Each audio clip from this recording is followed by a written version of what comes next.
AP assembly సమావేశాలు ప్రారంభమయ్యాయి. Live ద్వారా చూద్దాం. అధ్యక్ష, ఏదైతే ఈ సింహాచలంలో ఉన్న ఈ స్కూల్ సంబంధించి గతంలో కూడా మీరు కూడా దాంట్లో క్వశ్చన్ అయినప్పుడు మీరు ఇంటర్వ్యూ అయి చెప్పారు.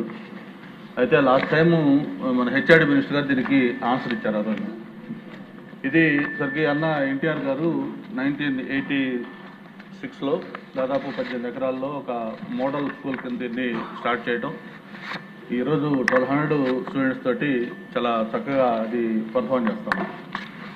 అయితే 14 to 19 నేను హెచ్ఆర్డి మినిస్టర్గా ఉన్నప్పుడు అక్కడ ఒక 2 floors డార్మెటరీ, అలాగే ఒక 1200 ఆడిటోరియం, అలాగే ప్రిన్సిపల్ స్టాఫ్ క్వార్టర్స్, దీంతోపాటు ఒక 2000 రన్నింగ్ మీటర్స్ కాంపౌండ్ వాళ్ళు, ఇట్లా ఇవన్నీ కలిపి వర్క్కి అమౌంట్ శాంక్షన్ చేసి అవన్నీ కూడా వర్కులు మొదలుపెట్టి దాదాపు 70% వర్క్స్ ఆ టైంలో మనం కంప్లీట్ చేసామని చెప్తాం.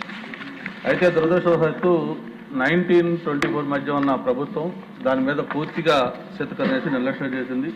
ఒక సింగిల్ పైసా కూడా దాన్ని ఖర్చు పెట్టకుండా అది ఒక జీర్ణస్థితికి చేరే విధంగా స్కూల్ని తయారు చేశారు. ఎంత దురదృష్టం అంటే ఆ మధ్య ఒకసారి పిల్లలు నిద్రపోతున్న సమయంలో ఈ ఎలుకలు వాళ్ళు పండుకున్న ప్లేస్లోకి వచ్చి కొరికితే పెద్ద సెన్సేషన్ న్యూస్ అయ్యింది. ఆ తర్వాత మళ్ళీ మనం కొంత అవి పెట్టి కొత్తగా రిపేర్లు పెట్టి చేయిస్తా ఉన్నాం. మళ్ళీ లాస్ట్ టైం లోకేష్ గారు కూడా ప్రత్యేక ఇక్కడ హౌస్లో చెప్పారు. ఆ రోజు కూడా మీరు ఇంటర్వ్యూ అయ్యారు. తప్పకుండా దీన్ని నేను శాంక్షన్ చేసి దీన్ని మళ్ళీ మనం త్వరలోనే మనం చేసుకుందామని చెప్పని. అయితే ఇప్పుడే మేడం గారు చెప్పారు, అది త్వరగా దాన్ని అమౌంట్ శాంక్షన్ చేసి ఏదైతే బ్యాలెన్స్ వర్క్లు కంప్లీట్ చేస్తే ఒక మంచి మోడల్ స్కూల్ అవుతుందని చెప్పి నేను తెలియజేస్తున్నాను.